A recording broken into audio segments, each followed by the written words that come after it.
Hey, what's up, everybody? This is DJ Q, and today I wanted to talk about the Underplayed documentary that just got released, I believe, yesterday or whenever I post this up. Before we even get into that, please like and subscribe, hit the comment section down below, help out with the algorithm. And if you like to support the channel, you can buy something from my t shirt shop at teespring.com, DJ Keo's store. Got some cool shirts there. If you are absolutely dead broke and you have no money, you want to support the channel, you can just let the ads play. All right. This is kind of a review, but more so, I wanted to talk about aspects of the actual movie. And there's a lot of things that I found interesting and stuff that I've been talking about for a long time, and there's absolutely things I disagree wholeheartedly with the movie, but we'll get into that in a later on during the video. So let's talk about the video or the movie documentary. I liked it. It was really well done. It had some really good interviews and some people, and the thing that I liked about it was it was going back and forth with some of the pioneers from actually I should explain what the documentary is first of all. So the documentary is about women producers and DJs in the music scene and the festival scene. So, the superstar DJs, they make the top 100 list, that kind of thing. And some of the smaller artists that aren't as well known. So, okay, that's what the documentary is about. And I thought it was well put together. It had a lot of really good topics and some interesting things that I've been complaining about on this channel for a long time, and including the toxicity in the DJ community. I made a video about that. I've made a video about female DJs and having more DJs in the community. I've talked about being more inclusive instead of it's DJing is a toxic community all around, and I think that I don't want to put words in their mouth, but for somebody who watches that documentary, I think that they may get the impression that toxicity is only for the female DJs and it's high fiving and everyone's clanking beers saying for the guy side. Oh no no. Oh no no no no no. It is toxic all around the board for everybody, and I've talked about it before, but I think that a huge factor in that is that it's an industry, and I'm talking about DJing as a whole here, where it's you by yourself, and there's a lot of people who've made it bigger to clubs and bars and festivals, if you will, and they're playing big stages, and there's people who are better than them who will never ever ever in a trillion years have that level of success, be able to even play on a stage outside of just their bedroom or doing their brother's sister's uncle's wedding. I mean, like, honestly, that's probably the most success they'll ever have. For me, I haven't done any major stages. Like, I've played Caravana and I've done parties, like maybe 1,000 people there. Like, it's the most I've ever been in front of. I've done gigs 400 or 500 people. Like, it's not a big deal. To the people in the documentary, not a big deal. Inconsequential at best. Right. Uh, doesn't matter. But like the point is that for DJs, this is an industry where there's some really, really good people who will never make it past the gatekeepers. And so you have that area. Then you just have just nasty people all around that can hide behind the internet, and it's just you're gonna get what you get. Like, that just goes without saying. But like, I don't want people who watch the video and they want to see my thoughts about this. If that's your impression that, oh, it's only towards females or that kind of thing, that's not true at all. It's not even remotely true. It's just it's nasty and it's competitive. And I think that one of the things that as you watch the movie, one of the things that you learn is that the people who are successful, I think who's the girl there from, she's Jamaican, represent Jamaica. All right. Uh her name's Tiger Pa, and she's like, I'm down to $3 in my bank account, but I'm just gonna keep pushing forward. Like, That's DJing. Uh, people to make it in DJing, and you can buy some equipment and you can play and it'll be fine. You can do whatever, whatever. But the people who make it and have any level of success DJing are people who gave their all for this. It's talking about another person as a Res. She's from Canada, and she was like she locked herself in the basement for 2 years, learning how to produce and just learning everything about uh making music and playing out and stuff like that. And she's taught herself to DJ because she didn't have any role models. But like that's the thing. That's the norm for everybody. Most people have to hustle and grind and have crazy hours and give up everything to go be successful DJing. If you're just gonna play at your local bar, not that hard. You could probably do it. You'd probably be okay. Like you can make it. If you want to make it to a festival, hard work, a lot of hard work, and you're gonna have to give up something, a lot to make it. DJing is one of those jobs where you don't get to keep everything and be a DJ. Long hours. It is lonely. People can't relate to you because they don't understand where you're coming from. Like people who DJ are built differently. Like it's just this is a fact. And that's one of the things where I disagree with the documentary. One of the ladies who was talking about getting more girls and young people involved with it. You, at birth, you can hand them some turntables, and they may learn how to do it. They may learn how to be a okay DJ, but to make money from it, to be successful at it, to get further ahead and do some big shows and stuff like that, people are not built for this. This is not a question of all we got to do is just hand everybody a turntable and everyone's going to go out there and rah, rah, rah. There is spots. I talked about this before, but any city, there's only so many clubs. There's only so many colleges. There's only so many bars. And there's people in those places right now before you get there. So if you're coming up after, you have to remove somebody. It's a zero sum game. There is no, well, there's the empty restaurant and it holds 500 people on Friday nights and they just want somebody to come and play some music. No, there's somebody there. You have to remove that person to get that spot. There is no, I'll just show up and someone's going to like, hey, man, we've been looking for a DJ all this time. No, there's somebody working there. All of the corporate gigs that I've ever gotten, somebody was doing it before I got there. And they were like, well, we're gonna try this guy out now. And that's just it's a fact of life. DJing for profit, for fun, oh, it's sky's the limit. You can go on Twitch, you can do your thing. DJing for profit, you have to take somebody out to the spot. So that's why it is so cutthroat. That's why people are on edge. That's why people are just ready to fight to keep their job and undercut everybody and just it's so cutthroat. And that's why I keep saying over and over is that people don't do this because, well, it's not because they don't love music or they don't like DJing or whatever, whatever. The actual business of getting up there on a stage and playing music is the least of your worries. It's the stuff before and after you got to deal with, collecting checks.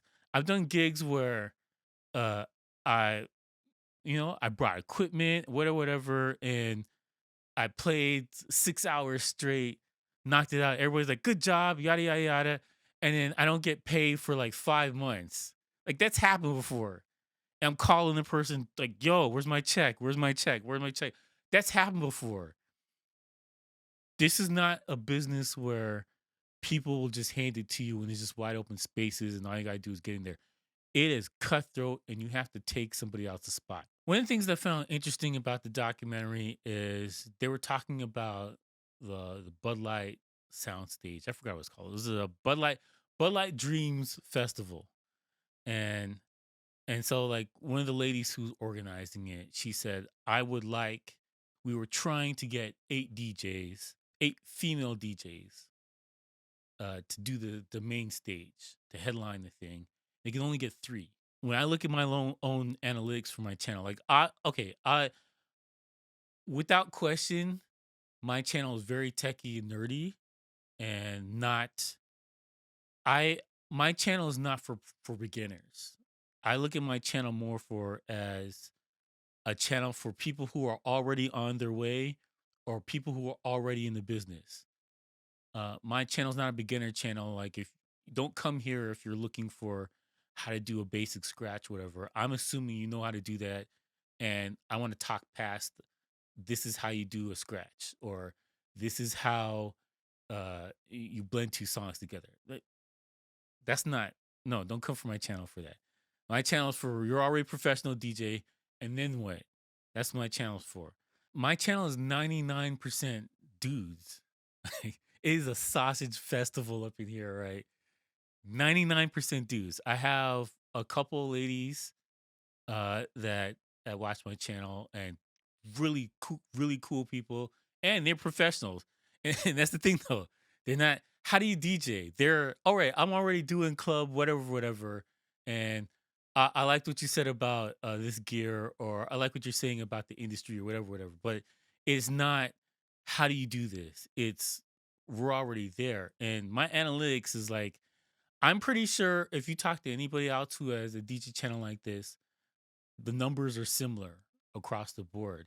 I don't think that we have a large female demographic that's interested in, well, this tone arm is S shaped and this one is straight arm. And it's not to say that females are not interested in that. The majority of them aren't. I think that a lot of the DJs, and I'm trying to dance around this because I want to get canceled, but I'm just saying, like, a lot of DJs, especially the female DJs that I've talked to and that I know personally, they're in it. They are not casuals in any stretch of the imagination. One of my friends, she's a DJ. She's a musician. She's a singer. She's a beast singer, and she's an amazing DJ. And she plays like house and that kind of stuff like that. But like, she's in the okay. Well, I don't understand this speaker system. It should be this, and how come it doesn't have that? You know, because she's in it like that, and it's not inviting to people who are not interested. I think one of the ladies who were talking about setting up people in front of the mixing board. Sitting in front of an SSL looks like a rocket ship. You look like you're at Houston trying to command a spaceship. Like, that's what it looks like. All the buttons and the knobs, and they all do something, and you can't touch anything unless you know what you're doing. It is intimidating for a lot of people, and I think that a factor here for the genders overall, and I want to be as inclusive as possible, so I don't want to just limit to whatever. But I think that the genders learn differently, and the industry, and especially DJing, is kind of a isolating thing where you have to do this by yourself. We've gone from the days of it's a crew and a bunch of people are carrying records together, or it's a team or whatever. You can pretty much do everything on your own on the computer, and so it leaves you to be isolating on your own and do things by yourself. In some respects, I think maybe they have a point that the system is designed primarily for guys. So I that's possibly true. I haven't put too much thought into about how I learned. I did a poll on my channel, I think last week, asking about how DJs learned, and majority of people taught themselves, or they learned online, and they was like, okay, I could do this, and they did it on their own, and now they're out there. Between the sexes and genders and all this other stuff, people don't learn the same way across the board. But this is a job where you have to learn this way because I mean, how many schools are there to teach you how to DJ correctly in everybody's city? Like if you live in New York, maybe California, like LA, maybe Florida, like some of the major big cities, there's probably a school there, but everybody else is they just taught themselves. They just learn on their own. So it's fascinating the dynamics between sexes and genders and that kind of thing, and how people learn, because how they learn matters for how far you're going to go into this. Because this is one of those things where you have to be uh you have to be able to drive yourself, self motivating, if you will. And it's not a, hey, let's work together, rah, rah, rah. No, no. You can't work with them. They're going to cut your checks. These people are going to take money from you. So you can't work with them. You have to do this by yourself. I've seen a lot of f- female DJs that they're like type A. You can't be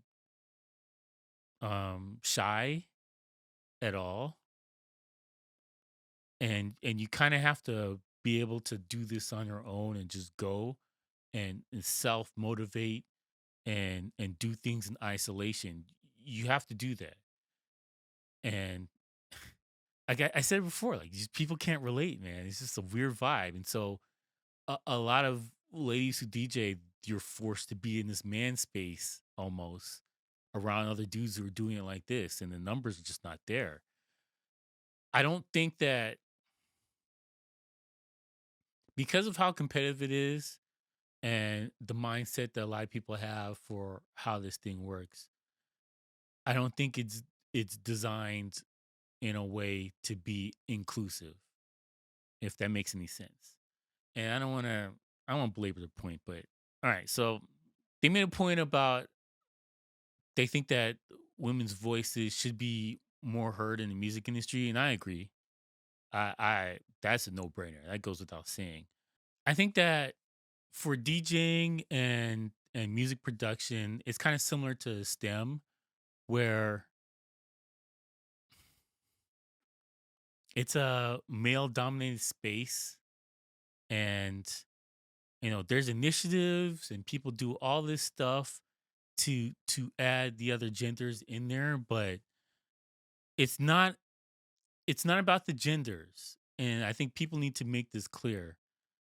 I don't think for me personally, I don't think it's about the genders.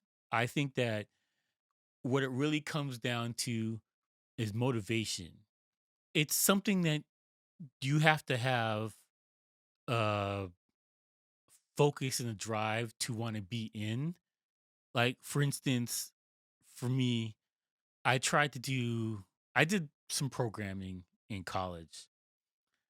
Everybody starts with the hello world and you do their basics and you do C plus, whatever. But I learned quickly midway through my first semester. I was like, oh no, I don't like I don't like programming at all.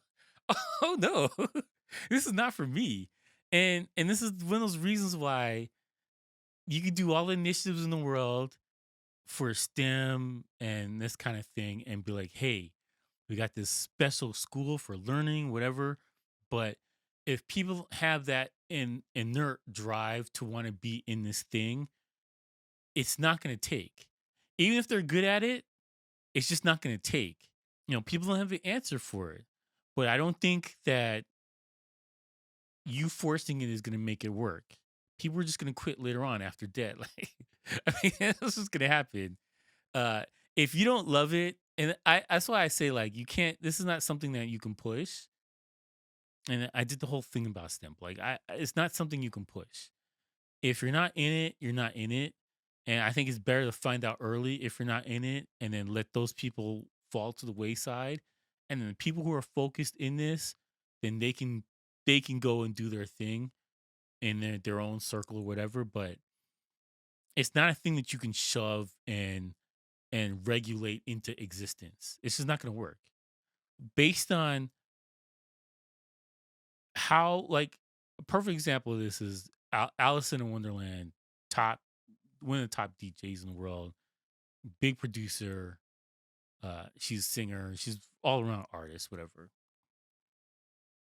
She was talking about the stress of touring and having like mental health issues.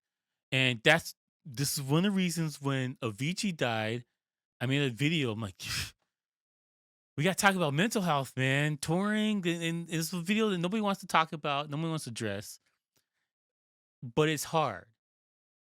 Doing this job is hard day in and day out. It is, it's not hard as in hard labor. Like, your hands are going to be soft as baby bottoms. Like, yo, you're not doing manual labor. That's not the point. It is hard mentally to deal with the contacts, the clients, the people. The oh my god, it's my birthday. We're gonna leave if you don't play my song like that. That stuff every night. That thing. The oh my god, play something so everybody can dance to.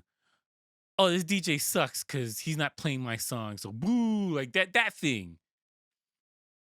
If you're in a club, you don't really have to get it as much, but for mobile DJs and wedding DJs, oh, it's an everyday occurrence. And a couple of years ago, I was like, oh my God, if I see another person that asks me, like, oh my God, can you play I'm gonna strangle you? Or the people putting drinks over the controllers or CDJs, like just oh my goodness, man. Like people don't appreciate it, or I'm gonna go in bridezillas, but like it's a thing. It just it wears you down over and over. And if you do a lot of work, and it's like the gift and the curse. Everybody's sitting at home like, oh my god, it'd be so awesome if I could play in front of people. And then you get it, and you're like, oh my god, these people are horrible. I don't want to play for these idiots anymore. Like, it's the gift and the curse. You're doing something you love. Like for me, I love playing in front of people. Like that is a joy. Like no matter how miserable I am or how stressed or I got a headache, whatever, put the headphones on. I start playing music. People start dancing. I feel good. Like just energy comes down on me and I feel good. That's my uh I won't say it's like a safe spot, but like that's the thing that brings me joy, playing for people. And when you throw that song on it, everybody's like, "Oh, that's my jam." Like that's the thing I love. Like that it's like a drug, like absolutely. Like it hits me in those spots. I'm like, "Yes. All right." But we have a job that's stressful, just the day-to-day business. It's not when you're DJing, it's the before and the after stuff that's like, people fighting you for your check. People like, oh, I promised you I was gonna pay you 800, but here's 200 and a coupon. Does that work for you? Like, no, that work for me. But like, it's the before and the after stuff. And when you tour a lot or you just work a lot, you just day in and day out, it hits you. It hits you, and after a while, you're just like, oh, I need a break. And a lot of the people who are in the documentary are like, yo, I didn't take 2 months off. I had to take a year off. Like, like this is a fact of life. Once you're doing that thing, the grind, it's a thing that you got to be careful what you wish for. Like, uh, there's singers or whatever that let's take boy bands for instance. You know, they're doing their moves in their bedroom. You can't wait to get up stage. And then, oh, it's gonna be awesome. People are gonna be throwing things on stage at me. It's gonna be great. Oh, it's gonna be great. And then you get there and you're like, oh, I want to shoot myself. When you get it, you're like, oh my God. You have to be careful what you wish for, honestly. And people were like, I gotta get to when I get to the radio, it's gonna be awesome. And you get there, like, oh, there's politics here. Oh, when I go on tour, it's gonna be awesome. Oh, there's politics here. Oh, when I go do this thing, it's gonna be nope. Whole way across the board, it's a thing of I don't know if you guys seen the movie Layer Cake. One of the protagonists in the movie, he's talking to Mr. Triple X that uh you get to this level and you eat a little crap. And you get to this level, eat a little bit less crap. And you eat to this level, less crap than that. And then you get to the rarefied air when you forgot what crap tastes like. And that's the thing where you're always moving up. It's a little less crap. It's just different. It's just different. Now, I'm not doing this to rag on DJing to be like, oh, well, DJing sucks. I don't want to do it. I love DJing. And I've been miserable this past year when I couldn't do it. But, like it's not the way you feel like when you're watching somebody do it at home or on YouTube. It's different when you're in front of people. A lot of the ladies who were talking about during the documentary are like, yo, the stress. Like, I think it's DJ Rez. She was talking about she's got anxiety, and she's second guessing herself about does she deserve to be on stage, and people were like writing me comments about it. Like it's a pressure, man. It is a different beast when you're there in it, and the first video I made when I got negative comments online and it set me back. I was like, oh, like this is gonna be great. I'm gonna go online. I'm just talk my crap, say my stuff, and then everyone's gonna be like, "Yay, high five, DJ Keel, you're right, yay!" No, people got opinions too. Uh, I gotta, I will never forget this. It was like last year or 2 years ago. I was talking about some DJ gear, and this dude wrote, uh, "Your video sucks. Why is that black guy talking so much?" And I was like. So, the natural response was go fuck yourself. And then I was like, whatever. But like, that's the internet. I get videos where like, awesome video. I love what you're saying. And I get the videos of, what? You wouldn't say that if you saw me in front of you. I'm 6'1". I slapped the taste out of your mouth. Like, I'm saying, like, there's the, oh, this is great. And then there's the, I can't believe you would say that to somebody on the internet. And it's a factor of life. And these toxic things are going on because uh they can. I guess the best way to say it. These things are toxic because they can be. One of the things that I saw that I had to comment on, Boiler Room.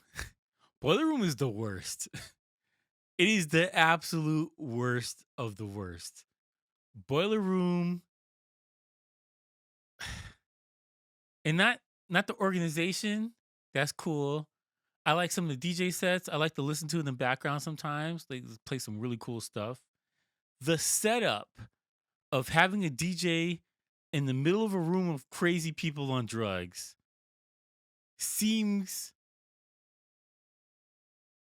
unlogical to me.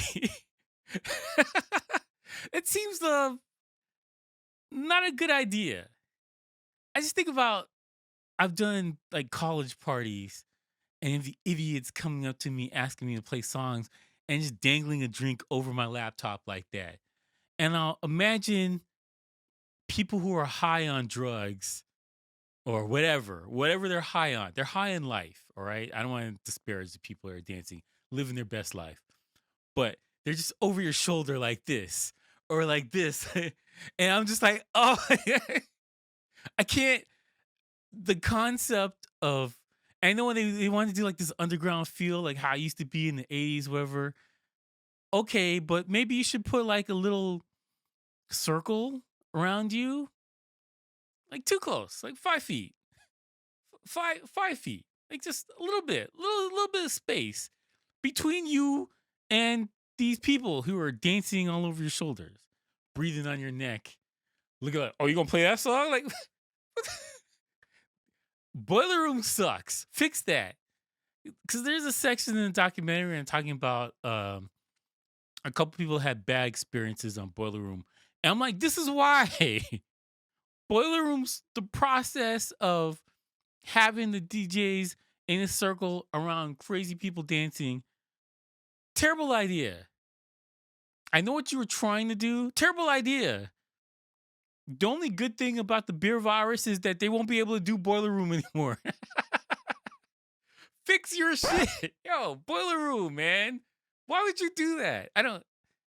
It's like there's a lady, she was talking about she was groped. I'm like, Boiler Room. Like, she should sue everybody at Boiler Room. I understand. Good God, man, this thing's gonna be long. The last thing I want to talk about is the key change thing. I don't agree with that. No. It's an organization and their goal is to put like 50-50 genders or sexes on festival stages. No. I was like, "Oh, this is a great documentary." Yes, yes, yeah. No, no, no. And it's not about the genders thing. If the ladies and non-binary and everybody else is doing their thing, if they're cooking, they're making good music, throw them on the stage, at the top of the stage. If they're just there and they get there because of, you know, whatever else, not skill, that's where I hopped off the bus. I was like, "Oh, this is a great documentary. I agree with that. Good job. Oh man, I didn't know about this. I need to check this person out." Like the Tiger Pot, like, yo, I instantly when this was done, I'm like, "Yo, I got to find her music. This girl's cooking, man. She's making some dope stuff." And she's from Jamaica. Word. All right, let's go. One of the organizers said that, if you put a woman on stage, you're never gonna lose money. That's not true. That's not true at all. I heard that. I was like, nah, I don't agree with that. If you don't have a name and you're not doing the work, oh, you're gonna fail. You're gonna crash and burn. It's the following you build up, and it's about you marketing yourself outside of your small little thing that you're playing or just the little corner you are on the internet. I disagree wholeheartedly about the concept of making it 50-50 on the large stages. And I think somebody was making the argument of, well, the headliners are going to pay for everything else anyway. No, no, no, no, no, no, no, no, no. Everybody needs to put their work in to be on the stage. I'm sorry. There's too many good DJs that are sitting in their house wishing for they can get their big break for you just to slide in some people because you felt like it, because it looked nicer on a billboard or whatever. No. Now, one thing that they made the good point about is that top 100 list, that is BS, right? The top 100 list for the top DJs is the equivalent of the New York Times bestseller list. If you don't know what that is, go look it up. New York Times bestseller list is not based on sales or popularity or interest in your novel or whatever. New York Times is curated by the editors for politics only. And that's what that top 100 list, and that's what they're trying to do for the festivals. And I disagree with that. Uh, if you have a better argument, let me know. But I don't I don't jive with that. I prefer the people who put the work in are successful, and the people who put the work in are the people who get ahead. Now, there is absolutely people who they don't deserve to be on that stage and they are bums. Like that happens. That happens all the time for both sexes. And that's the thing that you're missing. Both sexes. There's people who should not be on that stage. They don't deserve to be there. They didn't earn that spot. And there's people from both sexes who are better than them who will never make it to the stage. And I think that maybe we need to work on promoting uh, that talent that hasn't quite made it yet versus gifting them a spot on the stage because of their franking beans or lack thereof. Uh, and one thing I agree with there's definitely sexism and racism and whateverism in the industry, but it's in every industry, and there's people who work it to their advantage and people who don't. Obviously, I'm black, so if you're watching this and you're like, "What? Kill's black? What?" Yeah, I'm black, and I don't think that that should be the thing that holds you back from ever getting ahead. Are you gonna have to work harder? Yes.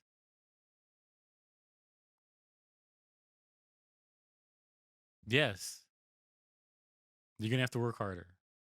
Life sucks. Uh, it's not one of those things where you can be like, well, this is not fair. Have somebody fix it for me. No, people gotta break the ceiling, the door. They gotta kick the door in, and then you can turn around and pull people up. There's a lot of times in this industry, people they do this and then they close the door behind them. Like, I'm in. I'm good. That's the case for most people who are in this industry for the music in all levels, whether it's production, singing, DJing, whatever. A lot of people get in, close the door behind them, but regardless of genders, and that's just a fact of life. People get selfish and they get insecure about someone's going to take their spot, and I think for DJing, if you're on the smaller local level, it's only so many spots. It's a zero sum game. Now, when you get to the festivals, you can have all the DJs in the world, and the cream rises to the top. The people who are successful, they get there, and there's the people who don't. And I don't know, like there's a lot of the industry is still a lot of luck. I'm testament to that. My life story is that there's a lot of luck. Sometimes luck went my way, sometimes luck didn't go my way, but uh, a lot of things that I've gotten or haven't gotten is just a flip of a coin. I've lost out on songs because a CD got damaged. That's it. That's it. It's on a deadline. Somebody's looking for music. Had a CD in their hand. Got damaged. Like, oh, we just gotta get something else. Boom. Missed out on the whole project. The flukiest of fluke things that happen. And it's just like you have no control over. The only thing you can have control over is the hard work that you put into it. And I think that that's the one testament to the people who are in the documentary. Everybody there was busting their buns to get to their spot. And they had to give up a lot, make all kind of crazy sacrifices. And that's just a fact of life for anything success. If you want to get there, this is not going to be handed to you. If you want to be successful at it, it is hard work. And I think that's the one message that you can take away from this video. So I suggest, give it a shot.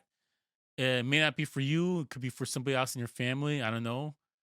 Primarily, it's mostly dudes that watch this channel, but like, maybe you learned something. I don't know. I give it 6.5, 7 out of 10. It was interesting. I don't know. It was well done. It was well done. Anyways, let me know what you guys think about this video. Leave your comments below. It's a long one. I don't apologize for that. Suck it up. Watch the video, man. Anyways, thank you for watching. Please like, subscribe, and peace out, bitches.